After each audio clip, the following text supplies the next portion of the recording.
ಈ ರಾತ್ರಿ ಈ ಮನೆಯಲ್ಲಿ ನಿಮ್ಮ ಕಡೆಯ ರಾತ್ರಿ ಆಗಿರಬಹುದು. Guarantee guarantee guarantee. ಇದು ಗ್ಯಾರಂಟಿ ನ್ಯೂಸ್. ನಾನು ಧಾನುಶ್ರೀ. ಈ ಬಾರಿಯ ಬಿಗ್ ಬಾಸ್ ನಲ್ಲಿ ಬಿಗ್ ಬಾಸ್ ಸ್ಪರ್ಧಿಗಳ ನಡುವೆ ಬೆಂಕಿ ಹಚ್ಚುವ ಕೆಲಸ ಮಾಡ್ತಾ ಇದ್ದಾರೆ. ಸ್ಪರ್ಧಿಗಳ ನಡುವೆ ಜಗಳ ತರಿಸುವಂತಹ ಕೆಲಸ ಮಾಡ್ತಾ ಇದ್ದಾರೆ. ಹೌದಾ, ಹೇಗೆ ಅಂತ ಅನ್ಕೋತಾ ಇದ್ದೀರಾ? ಈ ಸ್ಟೋರಿ ನೋಡಿ ಗೊತ್ತಾಗುತ್ತೆ. ಹೌದು, ಬಿಗ್ ಬಾಸ್ ಮನೆಯಲ್ಲಿರುವ ಚಟುವಟಿಕೆಗಳಲ್ಲಿ ನಾಮಿನೇಷನ್ ಪ್ರಕ್ರಿಯೆ ಅನ್ನೋದು ಕೂಡ ಒಂದು ಪ್ರಮುಖ ಆಕ್ಟಿವಿಟಿ ಆಗಿದೆ.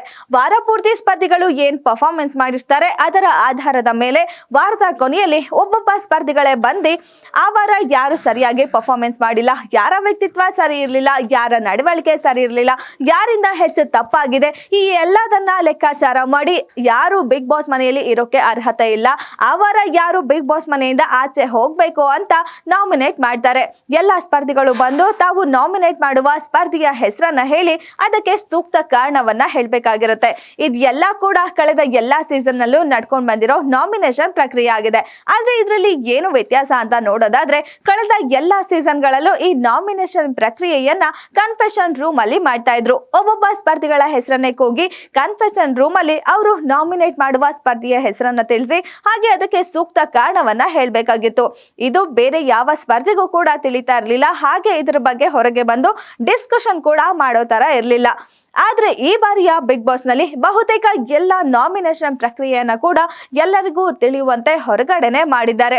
ಹಾಗಾಗಿ ಸ್ಪರ್ಧಿಗಳು ತಾವು ನಾಮಿನೇಟ್ ಮಾಡುವ ಹೆಸರನ್ನ ಹೇಳುವಾಗ್ಲಿ, ಅವರು ಅದಕ್ಕೆ ಕಾರಣ ಕೊಡುವಾಗ್ಲಿ, ತಾವು ನಾಮಿನೇಟ್ ಮಾಡುವ ಸ್ಪರ್ಧಿಗೆ ಅದು ಬೇಜಾರಾಗುತ್ತೆ. ಹಾಗಾಗಿ ಈ ಬಾರಿಯ ಬಿಗ್ ಬಾಸ್ ಇಷ್ಟೊಂದು ಅಗ್ರೆಸಿವ್ ಆಗೋಕೆ, ಸ್ಪರ್ಧಿಗಳ ನಡುವೆ ಕಿತ್ತಾಟ ಜಗಳ ಹೆಚ್ಚಾಗಕ್ಕೆ ಈ ನಾಮಿನೇಷನ್ ಪ್ರಕ್ರಿಯೆ ಅನ್ನೋದು ಕೂಡ ಒಂದು ಪ್ರಮುಖ ಕಾರಣ ಆಗಿದೆ ಅಂತಾನೆ ಹೇಳ್ಬೋದು. ಇನ್ನು ಈ ನಾಮಿನೇಷನ್ ಪ್ರಕ್ರಿಯೆಯನ್ನು ಕೂಡ ನಾರ್ಮಲ್ ಆಗಿ ಮಾಡಲ್ಲ. ಒಬ್ಬ ಸ್ಪರ್ಧಿ ಬಂದು ಹೆಸರು ಹೇಳಿ ಅದಕ್ಕೆ ಕಾರಣ ಕೊಟ್ಟು ಹೋಗಿ ಕುತ್ಕೊಳ್ಳೋ ರೀತಿಯಲ್ಲೇ ಮಾಡಲ್ಲ. ಇದಕ್ಕೆ ಬದಲಾಗಿ ಇದಕ್ಕೂ ಕೂಡ ಒಂದು ಸ್ಪೆಷಲ್ ಆಕ್ಟಿವಿಟಿಯನ್ನ ಮಾಡಿ ನಾಮಿನೇಷನ್ ಪ್ರಕ್ರಿಯೆಯನ್ನ ಮಾಡಿಸ್ತಾರೆ. ಅದೇನಂದ್ರೆ, ತಾವು ನಾಮಿನೇಟ್ ಮಾಡುವ ಸ್ಪರ್ಧಿಗಳ ಫೋಟೋವನ್ನ ಹರಿದಾಕೋದಿರ್ಬೋದು, ಅವರನ್ನ ನೀರಿಗೆ ತಳ್ಳೋದಿರ್ಬೋದು, ಅಥವಾ ಅವರ ಫೋಟೋಗೆ ಬೆಂಕಿ ಹಚ್ಚೋದಾಗಿರ್ಬೋದು, ಅಥವಾ ಮಡಿಕೆ ಮೇಲೆ ಅವರ ಫೋಟೋವನ್ನ ಅಂಟಿಸಿ ಅದನ್ನ ಹೊಡೆಯೋದಾಗಿರ್ಬೋದು. ಈ ರೀತಿಯಲ್ಲಿ ನಾಮಿನೇಷನ್ ಪ್ರಕ್ರಿಯೆಯನ್ನು ಕೂಡ ಈ ರೀತಿಯ ಆಕ್ಟಿವಿಟಿ ಮೂಲಕ ಮಾಡಿಸ್ತಾರೆ.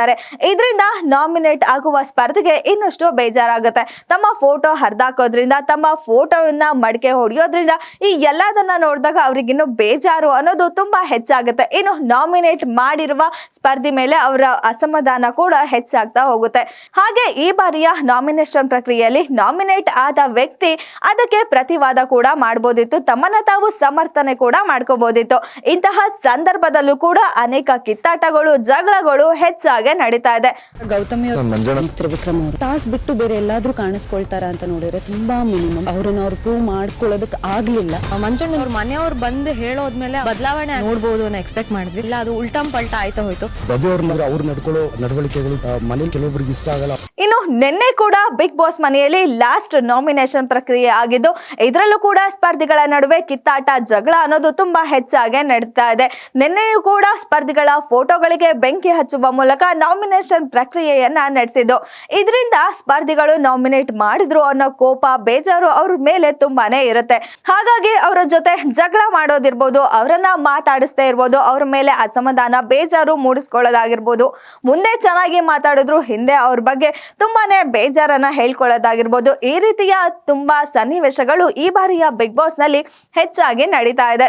ಒಂದ್ ರೀತಿಯಲ್ಲಿ ಈ ಬಾರಿಯಲ್ಲಿ ಕನ್ಫೆಷನ್ ರೂಮ್ ಅನ್ನ ನಾಮಿನೇಷನ್ ಮಾಡೋದಕ್ಕೆ ಬಳಸೇ ಇಲ್ಲ ಅಂತ ಹೇಳ್ಬೋದು. ಕನ್ಫೆಷನ್ ರೂಮ್ ಅಲ್ಲಿ ನಾಮಿನೇಷನ್ ಮಾಡಿಸಿದ್ರು ಕೂಡ ಅದನ್ನ ಟಿವಿಯಲ್ಲಿ ಡಿಸ್ಪ್ಲೇ ಕೂಡ ಮಾಡಿದ್ರು.